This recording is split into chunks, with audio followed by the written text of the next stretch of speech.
Marco Elixerez. Eu tenho Marco Elixerez. Marco Elixerez. Não achou? Tem foto. Pode colocar Marco Elixerez, que você vai achar aqui. Eu tenho uma foto esse nome dele. é bem de... Xerez com Z. Elixerez. Elixerez. Achei aqui. Tá, e qual foi o desfecho desse caso de Varginha? Tá, então, aí o Marco Elixerez, ele acabou falecendo, né? Não, esse aqui é do bombeiro, aquele lá da Polícia Militar, mas esse não é o Xerez, Eu não. achei uma fotinho dele aqui, Matheus, vou te mandar pra você colocar. E parece tendo machucado dele aqui também pra gente colocar pro pessoal ver. Esses casos são muito misteriosos, dá muita curiosidade, porque, assim, várias pessoas viram, só que naquela época esse também... Aqui, ó. Esse é o Marco Elixerez. Foi a foto dele mesmo que eu peguei. Naquela época não tinha esse negócio de celular, câmera fotográfica, mas hoje em dia tem. Então, se tiver um outro caso de Varginha, por exemplo, parecido, Isso, aí... todo mundo vai tirar foto. Com certeza. E aí o que aconteceu, né? As criaturas, algumas foram capturadas, houve uma transferência do hospital regional para o Humanitas, para um procedimento que aconteceu lá, e depois houve a retirada, um comboio do Exército para a retirada desses seres mortos e vivos que foram para a ESA. E isso ficou lá na madrugada, 4 horas da manhã, foi feito um outro comboio com os carros militares e levaram, esse aí mesmo, esse é o Marco Elixerez. E aí levaram para a Unicamp e entregaram para o Badam Palhares, né, daquele famoso caso do PC Farias, e por Conradin Metz, que era um alemão que trabalhava também com essa parte meio escondida lá na Unicamp. Tá. Ele e a esposa. E aí o que aconteceu? Todo mundo nega, né? Os policiais, os bombeiros que capturaram, o exército, os médicos, tudo. E eu, por exemplo, em relação ao Badam Palhares, eu tive foi o ano passado, né, Margarete? Que a gente esteve tomando café com aquele cara, conheceu... eu conheci uma das pessoas que namorou a sobrinha do Badam Palhares, e eles se reuniam todo Natal, Ano Novo, na casa deles lá em Campinas. Certo. E ficava toda a família, inclusive o Badam Palhares. E numa dessas situações, em 96, que estava o auge do caso, né, que o Badam tinha recebido as 3 criaturas, ele confessou para a família, para esse cara que estava lá, que contou para mim, que chegou lá na Unicamp 3 criaturas. Uma viva, que ficou no IFISH, uma morta, que foi para baixo do HC, do Hospital das Clínicas, onde eles fizeram a necrópsia da criatura, fatiaram lá ela, e uma outra criatura viva que estava machucada, que foi colocada na patologia avançada, que era uma outra área. Esse aí que é o Badam. Tá. E assim, mas ele sempre negou. E esse cara falou que depois, quando ele aposentou, ele ganhou uma grana violenta dos americanos também para manter o caso em sigilo. Então, até hoje, ele nega, mas você vê que ele fica nitidamente incomodado quando alguém vem perguntar alguma coisa a respeito disso. Você acha que foram ameaçadas? A população foi ameaçada? Não, os funcionários foram, assim, direcionados, intimidados. Sim. Fala assim, se você falar alguma coisa, você vai perder o emprego, vai acontecer um problema. Então, ninguém queria perder o emprego. Sim. A doutora Fátima, por exemplo, ela foi uma das bem envolvidas nessa questão da criatura de Varginha. Eu cheguei a conversar com algumas pessoas lá dentro, 2 enfermeiras que viram a criatura, que afirmaram também, e também um técnico que mexia lá nas máquinas de hemograma, porque eles tentaram fazer o hemograma da criatura, mas o sangue da criatura coagulou antes de chegar no sensor da máquina. Entendi. Aí eles foram para a segunda máquina, deu ruim também. Certo. E aí ficou numa situação complicada. Eles tiveram que pegar uma outra máquina de hemograma porque assim, as pessoas são atendidas ali normalmente. E aí tinha pifado 2. Aí os americanos depois mandaram 2 máquinas novas do mesmo modelo e pediram para trocar a plaquinha, né, do número de série e colocar nessas máquinas novas, até para não causar nenhuma pista de que elas foram trocadas. Acobertamento. Panos, né? E todo o local de trabalho da doutora Fátima teve um banho de loja, ou seja, foi trocado tudo, trocaram os microscópios, os computadores, enfim, botaram tudo novinho. E os terceirizados foram mandados embora e receberam um bônus, né? Eles recebem o dinheiro que eles têm, faz jus, que é o de lei, e receberam um bônus para ficar quieto. Alguns vigilantes também. Só que assim, vai passando os anos, depois as pessoas vão te contando o que aconteceu de fato lá, né? Então, assim, hoje a gente tem plena convicção de que aconteceu algo. Tem algumas outras testemunhas que viram, a criatura foi filmada lá na Unicamp também, teve gente que viu o vídeo. É isso que eu ia te perguntar, né? 96 tudo bem, a gente não tinha essa questão tão forte de fotos e tal, mas boa parte das famílias tinha uma câmera fotográfica. Ninguém tirou uma foto das criaturas? Então, tem fotos e tem vídeos. Eu conheço um delegado, eu inclusive passei na casa dele esses dias aí atrás, que eu estava vindo de uma pesquisa de Cláudio, em Minas Gerais, e acabei passando numa cidade aí de Minas, que esse delegado já está aposentado. De vez em quando ele dava uma carteirada com uma foto do ET de Varginha.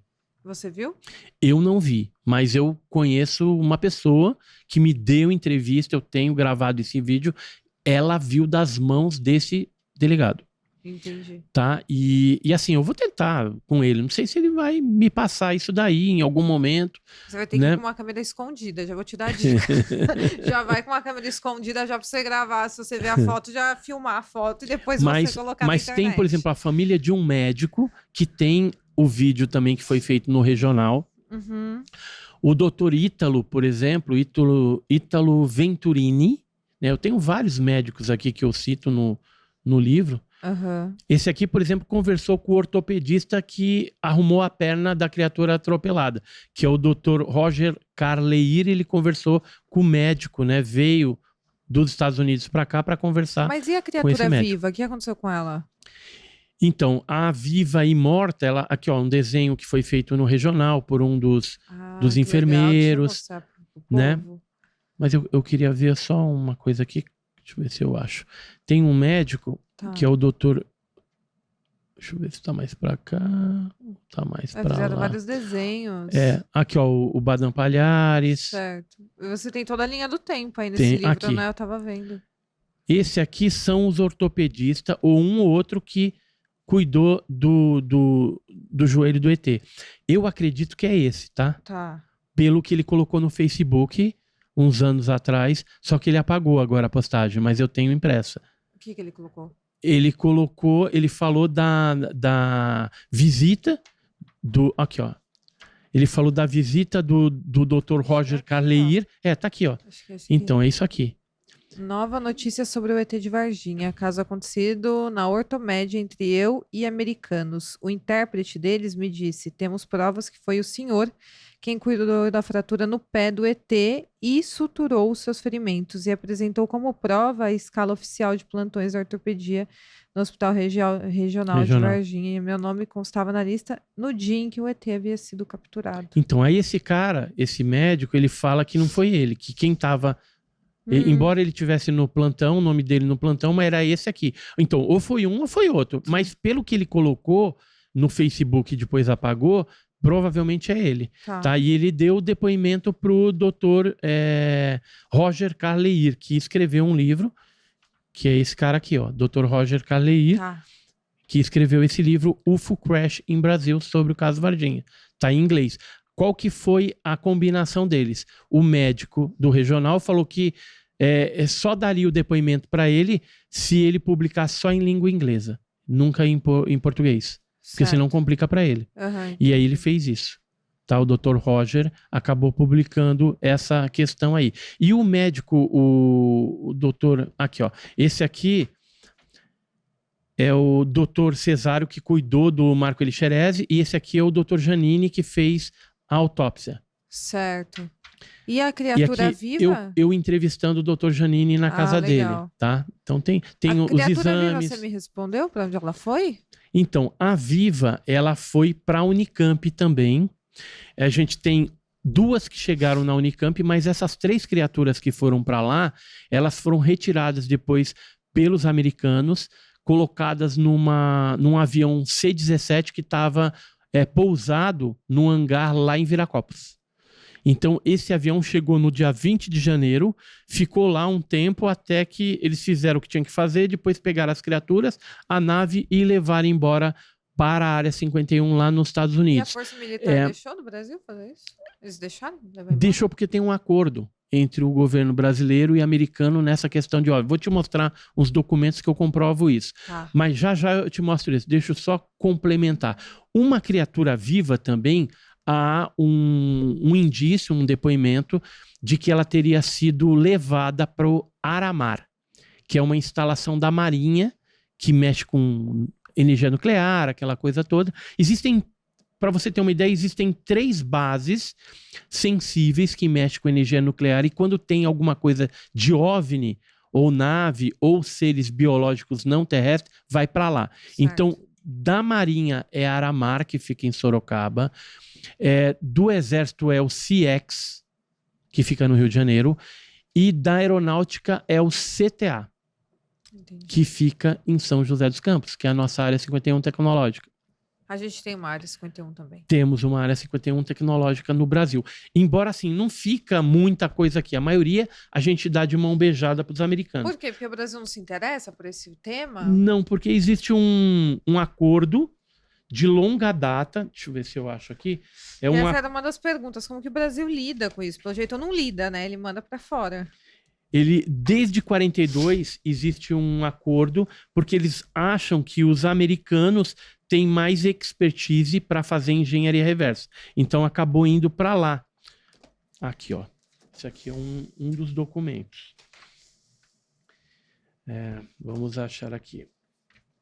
Isso aqui são documentos do projeto Blue Book, está no Arquivo Nacional Norte-Americano. Eu peguei só as folhinhas que falam dessa cooperação entre os americanos e os brasileiros, e aconteceu um caso, então, nas vizinhanças de Bicas, que é Minas Gerais, caiu um objeto, foi recolhido alguns fragmentos lá, e aqui embaixo, olha lá, tem a data, tudo, aqui embaixo ele fala cooperação com Brazilian Army, que é Exército Brasileiro, e com Brazilian Air Force, Força Aérea Brasileira. E isso aqui, o Blue Book, ele funcionou de 1952 a 1969. Desculpa, o que é o Blue Book? É o acordo? Era o projeto Livro Azul. Era um projeto norte-americano de pesquisa de OVNI. Mas legal. o acordo, ele já é anterior, é de 42. Tá. Esse aqui é um outro documento, um aerograma da Embaixada Norte-Americana no Brasil. E eles falam de uma queda de um objeto entre Santa Catarina e Paraná, e que foi coletado lá pelos americanos e também pela Força Aérea Brasileira. Depois foi levado para São José dos Campos, KNAI, São José dos Campos, e de São José dos Campos foi levado para a NASA. Tá. Então, esse documento liberado pela Lei de Liberdade de Informação norte-americana comprova que o Brasil tem, vez ou outra, essas interações com estruturas. Ó, isso aqui, ó, fragmentos não identificados. Uhum. Unidentified Fragments, né? E eu achei hoje, até imprimi e trouxe para cá um documento. Isso aqui é um outro documento da Força Aérea Brasileira. Isso aqui é interessante. E eu, por acaso, achei aqui, ó, registro sobre OVNI. Está aqui assinado pelo ministro da Aeronáutica, Otávio Júlio Moreira Lima. E aqui embaixo ele fala o seguinte, ó. Aqui, ó. Autorizar ao Nucondabra. O que é Nucondabra? Nucondabra era o núcleo do Comando de Defesa Aeroespacial Brasileiro, que depois virou Condabra, que é Comando de Defesa Aeroespacial Brasileiro, que hoje é o COMAI, Tá. que é o Comando Aeroespacial Brasileiro. Então, naquela época, em 1900, década de 90, cadê? Não, 89, ó.